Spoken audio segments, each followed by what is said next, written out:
Border की बात करें हम,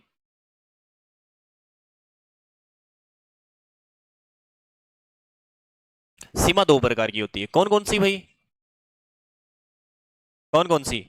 एक तो होती है स्थलीय सीमा। एक तो कौन सी होती है भाई? स्थलीय सीमा, लैंड बॉर्डर। और एक होता है जलीय सीमा, मैरीम टाइम, जलीय सीमा। अब राजस्थान के साथ में कौन सी सीमा नहीं है? ये नहीं है। तो राजस्थान की टोटल जो सीमा है, बॉर्डर है, वो कौन सा है? देखो, चारों ओर से स्थलीय स्थल है। तो राजस्थान कौन सी सीमा बनाता है बताओ?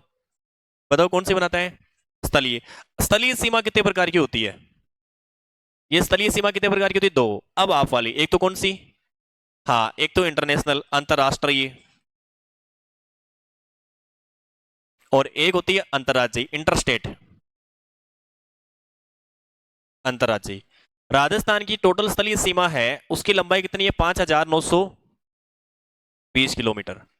राजस्थान की टोटल जो सीमा है, जैसे ये मान लो, ये पूरी अगर चारों ओर की देखे ना, तो ये चारों ओर की जो है, ये कितने किलोमीटर की है भाई? 5,920 किलोमीटर की है। 5,920। अब इसको हमने कितने भागों में डिवाइड कर लिया? दो भागों में। इसका मतलब एक हो गई अंतरराष्ट्रीय और एक हो गई अंतरराज्यीय। अब राजस्थान जो है, वो अंतरराज्यीय सीमा की लंबाई इसमें से कितनी है? तो 1,070 किलोमीटर। 1,070 किलोमीटर। और ये कितनी है? 4,850 किलोमीटर। अब बताओ, ये जो अंतरराष्ट्रीय सीमा है, ये कुल सीमा का कितना परसेंट है? राजस्थान की अंतरराष्ट्रीय सीमा, इंटरनेशनल बॉर्डर, टोटल बॉर्डर का कितना परसेंट भाग है? राजस्थान की अंतरराष्ट्रीय सीमा कुल सीमा का कितना परसेंट है? बताओ कितना, लगभग बता दो आप तो बस। है? 22। देखो, 18, 20, 22 और 24। देखो ये कितना परसेंट है इसका? 18% है, लगभग 18.07% ये है। और ये कितना परसेंट है ये बताओ?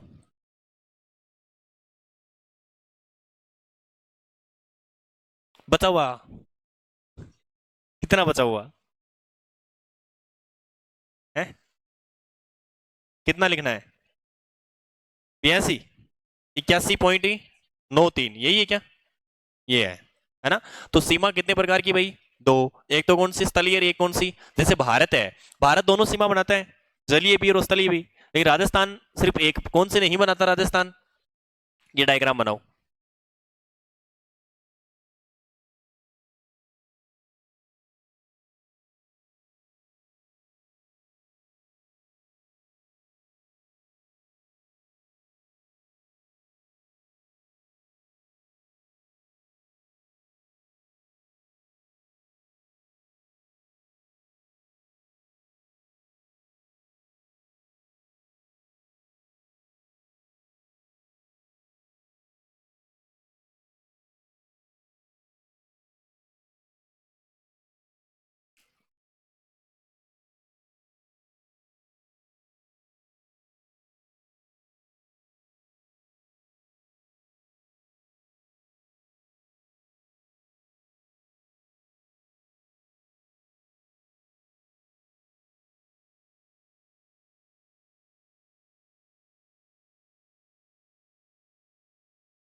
चलें क्या? हेडिंग लगा दो, कौन सी सीमा? इंटरनेशनल बॉर्डर, अंतरराष्ट्रीय सीमा। अंतरराष्ट्रीय सीमा, इंटरनेशनल बॉर्डर। अब देखो, पहली बात तो ये बता दो कि ये अंतरराष्ट्रीय सीमा होती क्या है, इंटरनेशनल बॉर्डर क्या होता है? दो देशों के बीच चलने वाली सीमा। अब यहां पे हम बात करें कि ये जो अंतरराष्ट्रीय सीमा है, ये कौन सा देश के साथ लग रही है? पाकिस्तान के साथ लग रही है। और पाकिस्तान वाली इस सीमा को किस नाम से? रेड क्लिफ रेखा के नाम से। देखो, आज देखो क्या है, आज हम क्या ही पढ़ रहे हैं, आज क्या ही दिन है। देखो, भारत और पाकिस्तान दोनों दो देश बने, बने ना? किसके आधार पे बने? किसके आधार पे दो देश बने थे? धार्मिक आधार पे। कब बने थे भाई? कब बने थे? हाँ 14 अगस्त को एक देश बन गया था, और 15 अगस्त को हमने, हाँ शनिवार वाले दिन पे हमने खूब सारे लड्डू खाए थे। खाए थे ना? खाए थे क्या? जैसे ये भारत अपना, इस प्रकार से भारत,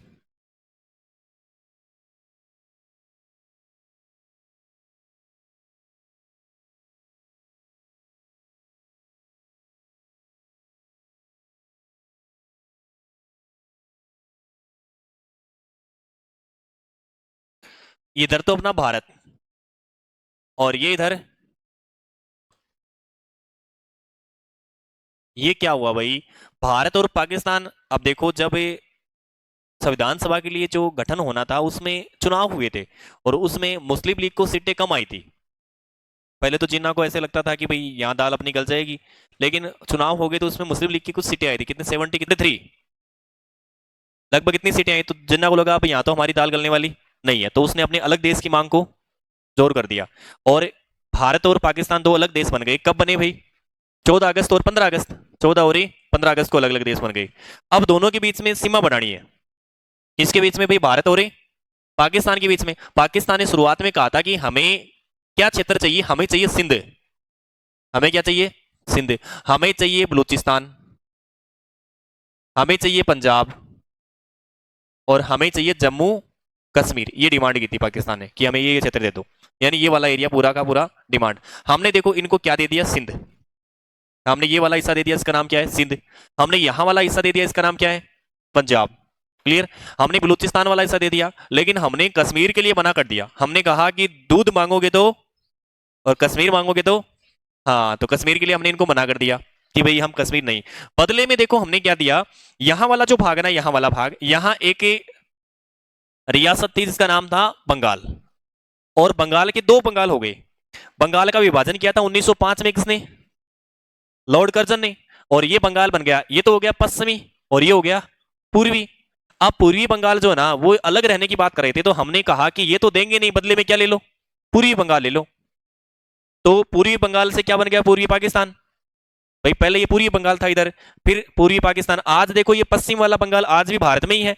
कभी सोचा है आपने कि पश्चिमी बंगाल पश्चिम में होने के बाद भी इसके आगे, पूर्व में होने के बाद भी इसके आगे पश्चिम क्यों लग रहा है? तो इसका ये रीजन है कि बंगाल का कौन सा भाग था? ये पश्चिमी भाग। पूर्वी बंगाल कहाँ गया?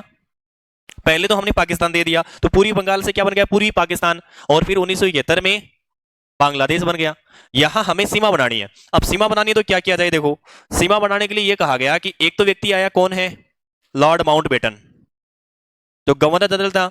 एक अपनी तरफ से नेहरू जी हो गए, एक हो गया जिन्ना, और एक हो गए sir Cyril Radcliffe. Sir Cyril Radcliffe, ये इनके मित्र थे, और इनको बुलाया था कि आप क्या डिसाइड करके जाओ, बाउंड्री बना के जाओ। अब ये बाउंड्री बनाने आए थे, तो इन्होंने भारत देखा ही नहीं, और भारत नहीं देखा तो देखो यहां पर एक मैप बिछा दिया गया, और फिर यहां पे जितने भी पुलिस चौकियां थी ना, उन सब पुलिस चौकियों को बना करके क्या बना दिए गए? क्या बना दिए गए? एक रेखा बना दी, और उस लाइन को कह दिया कि ये कौन सी लाइन है भाई? सर सिरिल रेडक्लिफ नाम था, तो ये कौन सी लाइन होगी बताओ? ये रेडक्लिफ रेखा होगी। अब बताओ ये रेडक्लिफ रेखा है, इसका निर्धारण कब हुआ था? आज के दिन ही हुआ था। देखो आज हम भी निर्धारण कर रहे हैं, आज के दिन ही हुआ था। आज कितनी तारीख है ना स्पेशल दिन? देखो, और कोइंसिडेंस देखो, इससे ज्यादा क्या ही हो सकता है? आज के दिन ही हम क्या पढ़ रहे हैं बताओ? 17 अगस्त 1947। मतलब आपका तो धन्य ही हो गए, कभी कभार ही होता है ऐसा। 17 अगस्त 1947 को किसका निर्धारण हुआ? रेड क्लिफ रेखा का। आज भी कितनी तारीख है बताओ? रेड क्लिफ रेखा का कौन सा स्थापना दिवस हो गया आज? रेड क्लिफ रेखा को बनाए हुए कितने साल हो गए? 80 साल हो गए, है ना? अब रेड क्लिफ रेखा की टोटल लंबाई कितनी? भाई यहां से लेकर रेड क्लिफ रेखा स्टार्ट हुई, यहां तक है, लंबा लेंगे थोड़ी सा, यहां तक है रेड क्लिफ रेखा। इसकी लंबाई बताओ कितनी?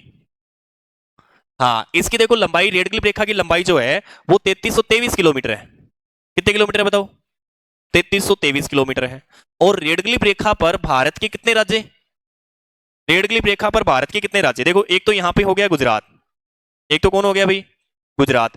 एक हो गए यहां पे राजस्थान, एक हो गया यहां पे पंजाब, और एक पहले तो जम्मू कश्मीर एक ही था, लेकिन अब देखो जम्मू कश्मीर भी है और लद्दाख भी है। इसका मतलब ये दोनों तो क्या है? यूनियन टेरिटरीज हैं, और बाकी तीन क्या है? राज्य हैं। तो इस रेखा पर तीन तो राज्य, कौन कौन से भाई? गुजरात, राजस्थान और पंजाब, और 2 क्या हैं? केंद्र शासित प्रदेश। रेड क्लिप रेखा पर ये हैं 5 फिलहाल। बात समझ में आ रही है? अब देखो क्या हुआ। हुआ ये कि भाई ये जो डिसाइड हो गई सीमा, उसमें ये हो गया कि भाई ये पंजाब में दिक्कत हो गई। दिक्कत कहां होगी बताओ? पंजाब में दिक्कत हो गई, क्योंकि आधा पंजाब इधर गया और आधा पंजाब इधर रह गया। पंजाब आधा है वो इस साइड में, पंजाब आधा है वो उस साइड में। अब उन लोगों को ये कहा गया कि जो लोग पाकिस्तान जाना चाह रहे हैं वो पाकिस्तान चले जाएं, और भारत में रह रहे हैं वो कहां रह जाएं? भारत में आ जाएं। अब इसमें देखो क्या हुआ, पंजाब में इस साइड में ज्यादा रह गए मुस्लिम, इस साइड में कौन रह गए बताओ? मुस्लिम रह गए। इस साइड में मुस्लिम रह गए, और इस साइड में ज्यादा कौन रह गए? सिख। इस साइड में सिख। अब मुसलमान कहां जाना चाहे? मुसलमान कहां जाना चाहिए? पाकिस्तान। और सिख कहां आना चाहिए? और आना जाना नहीं चाहिए, तो लोगों ने जबरदस्ती करवा दिया, भिजवा दिया। कैसे? क्योंकि यहां दंगे फैल गए 47 में। जैसे ही सीमा का निर्माण हुआ 47 में, अगस्त से लेकर के अक्टूबर तक यहां क्या चले? दंगे चले थे। अब देखो यहां के लोग किसको काट फाट रहे हैं? यहां के लोग किसको काट फाट रहे हैं बताओ? यहां पर जो सिख दंगाई हैं वो किसको? मुसलमानों को। और यहां पे मुस्लिम दंगाई किसको काट रहे हैं? सिखों को। यहां पे बीच में एक ट्रेन चलती है, यहां पे बीच में क्या चलती है कि ट्रेन चलती है। अब वो ट्रेन में कोई तो जिंदा भाग रहे हैं, कोई मरे हुए भाग रहे हैं, कई के परिवार इधर छूट गए, कईयों के परिवार उधर छूट गए। इन भागा भगाई में उन दंगों के दौरान इधर एक महिला रह जाती है, इधर एक क्या रह जाती है? एक महिला रह जाती है, और उस महिला का नाम होता है सकीना। उस महिला का नाम क्या बताओ? हाँ, सकीना रह जाती है। और सकीना को कौन मिलता है फिर? तारा सिंह। उन दंगों में सकीना इधर रह जाती है, सकीना का पूरा परिवार कहां चला जाता है? पाकिस्तान। और सकीना इधर रहेगी। सकीना को कौन मिल गया? तारा सिंह। अब वहां के लोग हैं वो महिलाओं को, बच्चों को किसी को नहीं बख्श रहे, वहां के लोग भी किसी को नहीं बख्श रहे। अब उन्होंने क्या किया कि सकीना को बचाने की कोशिश की। किसने? तारा सिंह ने। अब तारा सिंह इधर उधर भागता रहा, लेकिन दंगाई हैं या फिर यहाँ के जो लोग हैं वो पहचान देख रहे हैं। पहचान में महिलाओं की मांग की सिंदूर देखी जा रही है। जिस महिला की मांग में सिंदूर, उसको छोड़ दो, बाकी को काट दो। अब बचाते बचाते सकीना ने कहा मेरे से तो भागा नहीं जाता, तो तारा सिंह क्या करता है कि ऐसे ले जाकर के उसकी मांग में सिंदूर भर देता है। और मांग में सिंदूर भरता ही सकीना भड़क जाती है कि 2 चुटकी सिंदूर की कीमत तुम क्या जानो तारा सिंह बाबू? मेरी मांग में सिंदूर कैसे भरा? ऐसे कैसे? तो उसने इसकी मुंडी पकड़ी और बाहर करके दिखाया कि वो देख, बाहर देख। बाहर देखा तो मार काट मच रही थी। उसने थोड़ा सा सेंटर में आया दिमाग की, ठीक है। उसने कहा मेरा और कोई मकसद नहीं है, मैं तो बचाने के लिए कर रहा हूँ। थोड़ी दिनों के बाद दोनों साथ साथ रहते हैं, दोनों लड़ाई प्रेम में बदल जाती है, और आखिर में खुशी खुशी रहते हैं। उधर से सकीना के पिताजी पहले से पहुंच गए, बताओ कहाँ? पाकिस्तान। अब वो सोच रहे हैं कि जो सकीना मेरी बेटी है वो काफिरों के पास में रह गई, अब कैसे भी करके सकीना को बुलाया जाए। अब उसने ऐसे कोई बात नहीं बनी तो न्यूज़पेपर उसमें इश्तिहार निकाला कि मेरी तबीयत खराब है, मिलना चाहे तो वो मिल सकते हैं। वो न्यूज़पेपर किसने पढ़ लिया? सकीना ने। अब सकीना कहाँ जाएगी बताओ? पिताजी से मिलने जाएगी। सकीना तो पिताजी के पास जा सकती है क्योंकि उसके पास तो क्या है? पासपोर्ट है। लेकिन तारा सिंह नहीं जा सकता। अब सकीना उसको कह के गई थी कि मैं सुबह गई, शाम गए आ जाऊंगी वापस। लेकिन वहां जाने के बाद में तो अशरफ अली थे, उनके पिताजी थे, उन्होंने उनको रख लिया, नजरबंद कर दिया गेट दरवाजे की। अब तो काफिर यहाँ पे आएगा तभी तेरे को भेजेंगे। उधर से तारा सिंह परेशान, भाई क्या करे क्या नहीं करे, फोन फान लगता नहीं है। इधर उधर चक्कर काटे तो पता लगा कि तारा सिंह पासपोर्ट बनाना पड़ेगा जाने के लिए पाकिस्तान। पासपोर्ट ऑफिस से चक्कर लगाता है तो तारा सिंह को सूचना मिलती है कि तारा सिंह तेरा पासपोर्ट नहीं बन सकता। तारा सिंह तू कहाँ नहीं जा सकता? पाकिस्तान नहीं जा सकता। तो तारा सिंह को गुस्सा आता है, कागज फाड़ के कहता है 2 कागज के टुकड़े तारा सिंह को पाकिस्तान जाने से नहीं रोक सकते। उधर से सकीना को तारा सिंह की याद आ रही है, वो गाने गा रही है, उड़ जा काले कावा तेरे मुंह में खंड पावा। ओहो हो। इधर से तारा सिंह कहता है मैं निकला, और कहां पहुंच जाते हैं दोनों? तारा सिंह कहां पहुंच गया बताओ? लाहौर पहुंच गया। और पहुंचते ही अशरफ अली ने दरबार लगा दिया कि काफिर आया है, आज खिदमत करेंगे अच्छी सी। अब दरबार बुला करके तारा सिंह को एकदम बीच में खड़ा कर दिया, और फिर कहा गया कि तू इस्लाम कबूल कर लेगा क्या, ये कर लेगा क्या, वो कर लेगा क्या। लास्ट बात नहीं बनी कि इसको तो अशरफ अली सोचा इसको तो गुस्सा नहीं आ रहा, इसको गुस्सा दिलाया जाए। उसको कहा कि बोलो पाकिस्तान जिंदाबाद। तारा सिंह कहता है पाकिस्तान जिंदाबाद। फिर से बुलाया, फिर से बोल दिया, फिर आखिर में बोला कि बोल हिंदुस्तान पाकिस्तान मुर्दाबाद। तब तारा सिंह कहता है अशरफ अली हिंदुस्तान मुर्दाबाद। हिंदुस्तान जिंदाबाद था, जिंदाबाद है और जिंदाबाद ही रहेगा। और फिर वहां से हैंडपंप उपाड़ता है और खूब धोता है भाई। ये उन दंगों की कहानी है। परसों एक और फिल्म आई है 14 तारीख को, उसका नाम बंटवारा है। आप देखो उसमें क्या हुआ कि उस बंटवारे के दौरान जो सीमा बढ़ी थी ना, उनके कईयों के परिवार रह गए उधर और कईयों के परिवार रह गए इधर। अब वो उधर वाले इधर नहीं मिल पा रहे, उधर वाले इधर के नहीं मिल पा रहे। कई बच्चे कई बेघर हो गए, कईयों के बेटे रह गए, कईयों की माँ रह गई। अब वो आज भी उनको ढूंढते फिरते हैं। बॉर्डर के पास वाले गांव के जो लोग हैं ना, वो आज भी ऐसे होते रहते हैं। उस पर एक पहले सलमान खान की फिल्म आई थी, कौन सी थी वो? मुन्नी वाली थी ना, बजरंगी भाईजान, वो आई थी। ये जो गदर एक प्रेम कथा, वो भी उन बंटवारे पे बनी हुई है, उन दंगों पे। 14 अगस्त को फिर से एक फिल्म आई है, वो भी किसकी है? सनी देओल की है। उसमें वो स्टोरी, ये स्टोरी है कि उधर एक महिला रह जाती है, उधर एक महिला रह जाती है हिंदुओं की, और उस महिला को बचाने के लिए सनी देओल वहां पाकिस्तान लड़ता है। पिछली बार यहाँ सकीना को बचाने के लिए, इस बार वाले में वहां एक हिंदू महिला को बचाने के लिए वहां लड़ता है ना। तो बंटवारी में ये स्टोरी बनी हुई है, तो वो भी दंगों पर ही है। तो यहाँ दंगे होने के बाद में यहाँ क्या बना देगी बताओ, एक सीमा बना दी गई, ठीक है ना। अब ये सीमा की सर्वाधिक लंबाई वर्तमान में, पहले देखो, पहले जम्मू कश्मीर बनाता था, लेकिन अब जम्मू कश्मीर के 2 भाग हो गए। वर्तमान में सर्वाधिक लंबाई कौन शेयर करता है बताओ? राजस्थान। अब हम राजस्थान की बात करें, राजस्थान में जो रेड क्लिफ रेखा है उसकी लंबाई कितनी है? तो ये 1070 किलोमीटर। अब आपसे पूछेंगे भाई टोटल लंबाई कितनी बताई, टोटल लंबाई कितनी है, और राजस्थान वाली कितनी बताई? 1000 है। अब आपसे पूछेगी कुल सीमा का रेड क्लिफ रेखा राजस्थान वाला कितना भाग है, बताओ। समझ रहे हो ना बात को? टोटल जो सीमा है यहां से लेकर यहां तक, उसका राजस्थान वाला भाग है वो कितना परसेंट है, यहां वाला भाग है वो कितना परसेंट बता रहे, ये वाला कितना परसेंट है? तो ये वाला जो परसेंटेज है ना वो 32.32%, 32.32%। राजस्थान वाली रेड क्लिप रेखा टोटल रेड क्लिप का कितना भाग है? 32.32। अब राजस्थान में इसका शुरुआती पॉइंट की बात करें, देखो यहां देखो, राजस्थान में इसका शुरुआती पॉइंट कहां से है? समझ में आ रही है क्या बात, ये बताओ। ये तो स्वाद आ रहा है क्या, है ना? स्वाद आना चाहिए, समझ में आया या नहीं आए? यहां देखो आप, ये यहां से लेकर रेड क्लिप रेखा स्टार्ट हो जाती है और यहां तक आती है। यहां वाला जो स्थान है ना, इस स्थान का नाम है हिंदू मलकोट। कौन सा मलकोट है? हिंदू मलकोट। और हिंदू मलकोट है वो कहां का है भाई? गंगानगर का। और यहां पे एक स्थान है जिसका नाम है बाखासर। क्या नाम है भाई? बाखासर। ये साहगढ़ तहसील का बताते हैं। और ये कहां पड़ता है भाई बाखासर? बाड़मेर में। बाखासर कहां पड़ता है भाई?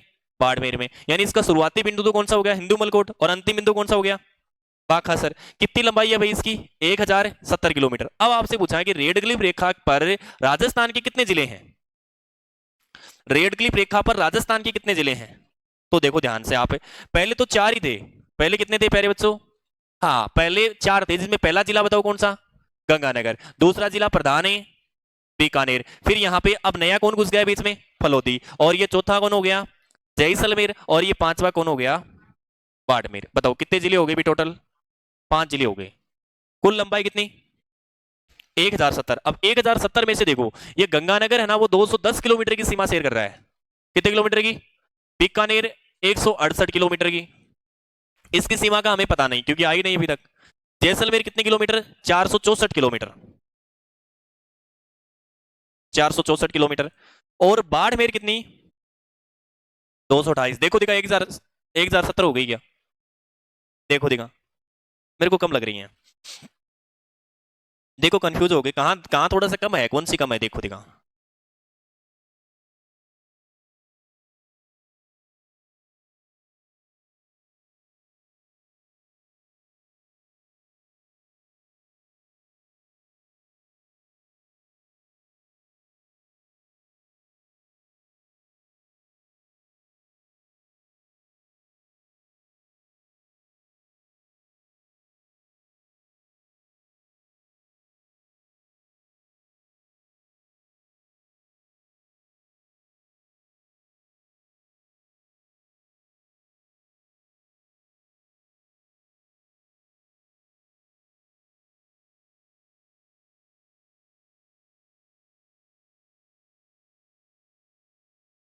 कितने हो गए कि टोटल?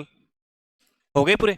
अब ये पूछा जाए कि बताओ इनमें से कौन सा जिला मुख्यालय ऐसा है जो सबसे नजदीक है, यानी पाकिस्तान सीमा के सबसे नजदीक डिस्ट्रिक्ट हेडक्वार्टर कौन सा है? सबसे नजदीक गंगानगर का है। सबसे नजदीक कौन सा है भाई? गंगानगर। और सबसे दूर कौन सा है? सबसे दूर कौन सा है भाई? बीकानेर। अब आपसे पूछें कि बताओ राजस्थान के रेड क्लिफ रेखा पर जो सीमा बनाते जिले हैं, रेड क्लिफ रेखा पर जो सीमा बनाते जिले हैं उनका अवरोही क्रम और आरोही क्रम बताओ। आरोही और अवरोही सेट करो दिखा। हाँ, लंबाई के अनुसार, और तो कैसे करोगे?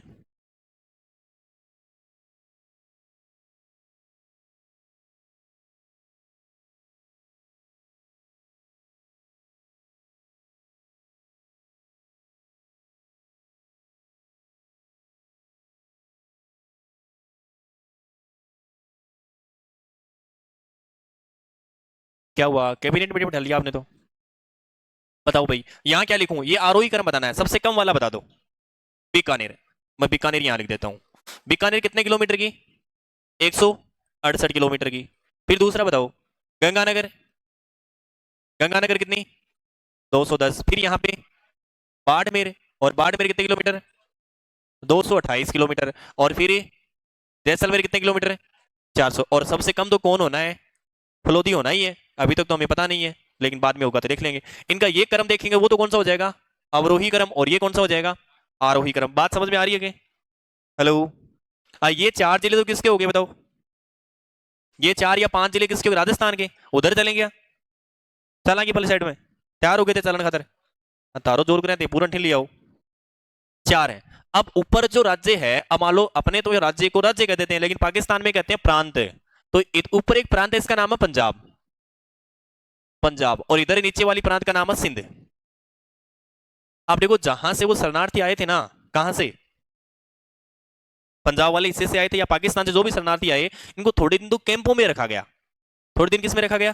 कैंप में रखा गया। जैसे उधर की साइड में कैंप, और उधर की राजस्थान में जो पंजाब वाला ऊपर का जो भाग है ना, वहां पे भाग दलदली था, तराई क्षेत्र था वो। तराई क्षेत्र दलदली होता है। अब उस क्षेत्र में वहां पे कैंप बसाने के लिए तराई क्षेत्र में मिट्टी डाल डाल के लोगों को जगह दी गई कि आप यहाँ रहते हो। उस साइड में भी कैंप लगे थे। हाँ, आप इस फिल्म में देखोगे ना, तो कैंपों से बाहर में जो जगह छोड़ के आए थे ना अपने वाले में, उसमें इसमें बंटवारा जो फिल्म है उसमें स्टोरी है कि वहां से कुछ जो रतनलाल जोहरी है, जोहरी लाहौर में जोहरी थे, जो सुनार थे, उनकी कोई हवेली थी, उनको हवेली को छोड़ करके सारे आ गए, बस उस रतनलाल जोहरी की एक पत्नी थी, वो रह जाती है उधर। अब इधर से जो सनी देओल यहाँ का था पहले, अब दंगों में वो कहाँ चला गया? मुस्लिम है, इसमें मुस्लिम किरदार निभा रहा है सलमान, वो सनी देओल। और उधर जाने के बाद में वो जो हवेली थी ना, वो किसको अलॉट होती है? सनी देओल को अलॉट हो जाती है। अब सनी देओल घर ना जावा ने हवेली के माइन जाओ, तो माइन कुण मिल बिन? एक बुढ़ी लुगाई मिला है। अब सनी देओल पर तो बिन के दोबारा निकल जाए ऐसे वैसे ऐसे, लेकिन वो कहती है नहीं, जब तक मेरा बेटा नहीं आएगा तब तक मैं यहाँ से नहीं जाऊंगी। अब वो इधर रहता है। अब उस हवेली को पाने के लिए और भी वहां के विधायक वगैरह है ना, वहां के जो सांप्रदायिक दंगे फैलाने वाले, वो उस हवेली को हथियाना चाहते हैं, इसलिए वो किसको मारना चाहते हैं? उस बुढ़िया को। ये बुढ़िया निपट जाए तो फिर अपने नाम ही कर लेंगे। और उसको कौन बचाता है फिर? हाँ, बस ये स्टोरी है, देखने की जरूरत नहीं, मैंने आपको बता दी। पिछली बार पहली में सकीना को बचाया था, दूसरी में अपने टिंगर को बचाया था। गदर एक दूसरे पार्ट में उसको लाया था वहां से, और इसमें एक बुढ़िया को बचा रहा है, यही है बस। यहां देखो आप, इधर पाकिस्तान और इधर सिंध। सिंध से जो आए थे ना, प्रवासी आए थे, वो अपना जयपुर है ना, जयपुर, वहां उनको कैंप बना के रखा गया। जयपुर वाला जो भाग है, वहां पे सिंध से आने वालों को कैंप में रखा गया। तो बताओ वो कैंप किसका था? उस कैंप में कौन रहते थे? सिंधी रहते थे। सिंधी कहाँ रहते थे? सिंधी कहाँ रहते थे? कैंप में रहते थे। तो नाम क्या हो गया? सिंधी कैंप। जयपुर का जो सिंधी कैंप एरिया है, वहां पे पाकिस्तान से आए हुए सिंधी थे, उनको कैंपों में रखा गया, फिर वहां पे उनका स्थायी निवास हो गया, और वो एरिया क्या कहने लगा? सिंधी कैंप कहने लगा। समझ में आ गई बात? चलो, अब पाकिस्तान की साइड में देखो, पाकिस्तान की कितनी प्रांत राजस्थान के साथ सीमा शेयर कर रही हैं? हेलो। पाकिस्तान के 2 प्रांतों के 9 जिले, बोलो कितने प्रांतों के कितने जिले? 2 प्रांतों के 9 जिले हैं, वो किसके साथ सीमा शेयर कर रहे हैं? राजस्थान के साथ। अब देखो 2 प्रांतों के 9 जिले कौन कौन से हैं भाई? सबसे ऊपर जो प्रांत है, उसका नाम, प्रांत जिले का नाम है बहावल नगर। कौन है भाई? बहावल नगर है। और फिर है बहावलपुर। और फिर है रहीम यार खां। ये 3 तो किसके हैं भाई? रहीम यार खां। 3 तो किसके हो गई? पंजाब के। और बाकी जो 6 हैं वो किसके हैं?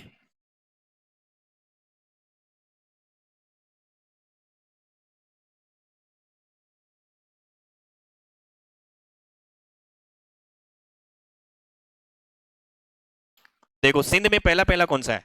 सबसे पहले घोटकी। घोटकी। उसके बाद में सुक्कुर। उसके बाद में खेरपुर। उसके बाद में संघर। उसके बाद में उमरकोट, जिसे अमरकोट कहते थे, अमरकोट। और फिर है थार पार कर। कितने हो गए भाई इसके सिंध के? 6। और पंजाब के कितने? 6। टोटल कितने जिले?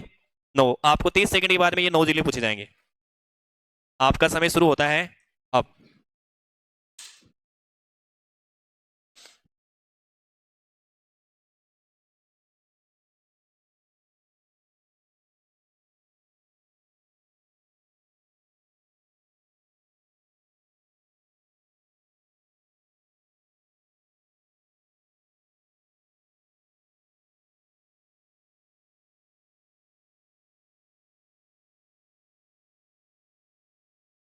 खेरपुर के नीचे है, अच्छा मैं डिस्टर्ब कर रहा हूँ क्या आपको? आप देख लो, खेरपुर के नीचे संघर, से ऊपर न की मात्रा, घर, संघर। ये थार पार करे, गाय की नस्ल भी है ना। इसकी कैपेसिटी है कि थार को पार कर सकती है, मतलब थार में आराम से अपना काम चला सकती है, इसलिए नाम इसका का नाम पड़ गया थार पार कर। जैसे आप में से रीट पार कर है ना, रीट पार कर है ना आप में से कौन कौन है जो रीट पार करे? रीट पार कर नहीं समझे क्या? राजस्थान में एक रीट की एग्जाम होती है, उसको पार करने वाले रीट पार कर। ये थार पार कर, थार को आसानी से पार कर सकती है, मतलब आराम से जीवन यापन कर सकती है, वही है। हो गया क्या याद? पूछ लूं क्या? हाँ बोलो जोर से, पूछ लूं क्या? आप पहले दिन है क्या उनका, पहला दिन है क्या आज? तो फिर तो बता ही दो, कल पता नहीं आओगे कि नहीं आओगे। आओगे पक्का, आओगे ना? मजाक कर रहा हूँ। लिखो अंतरराष्ट्रीय सीमा, लिखो